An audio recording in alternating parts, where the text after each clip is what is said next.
തദ്ദേശ സ്വയംഭരണ സ്ഥാപനങ്ങളിലേക്കുള്ള തെരഞ്ഞെടുപ്പിൻ്റെ അന്തിമ ഫലം പുറത്താകുമ്പോൾ സംസ്ഥാന രാഷ്ട്രീയത്തിൽ അത് സൃഷ്ടിച്ച ഓളങ്ങൾ എന്താണ്?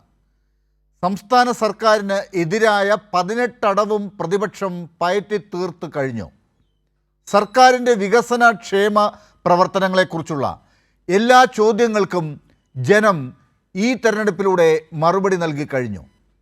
പതിറ്റാണ്ടുകളായി LDF കൈവശം വെച്ചിരുന്ന ഗ്രാമപഞ്ചായത്തുകളിൽ പോലും അപ്രതീക്ഷിതമായി UDF മുന്നേറ്റമുണ്ടാക്കുമ്പോൾ ഇതൊരു പ്രാദേശിക ഭരണവിരുദ്ധ വികാരമായി വിലയിരുത്തപ്പെടാത്തത് എന്തുകൊണ്ടാണ്?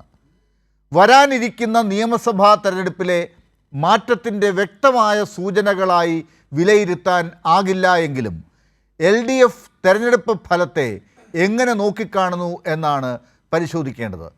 സംസ്ഥാന സർക്കാരിന് തുടർച്ചയായ 3ാം അവസരം ചോദിക്കാനൊരുങ്ങുന്ന LDFനും പ്രതിസന്ധികൾ നിറഞ്ഞു നിൽക്കുന്ന UDF NDA മുന്നണികൾക്കും ഈ തെരഞ്ഞെടുപ്പ് ഫലം നൽകുന്ന പാഠങ്ങൾ എന്താണ്?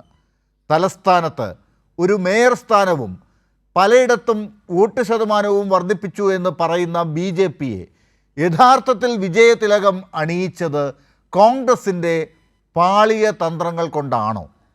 ശബരിമല മുതൽ രാഷ്ട്രീയ ധാർമ്മികത വരെയുള്ള വിഷയങ്ങൾ ചർച്ചയായ ഈ തെരഞ്ഞെടുപ്പിൽ വിജയിച്ചവരുടെയും പരാജയപ്പെട്ടവരുടെയും തന്ത്രങ്ങൾ ജനം കണ്ടത് എങ്ങനെയാണ്?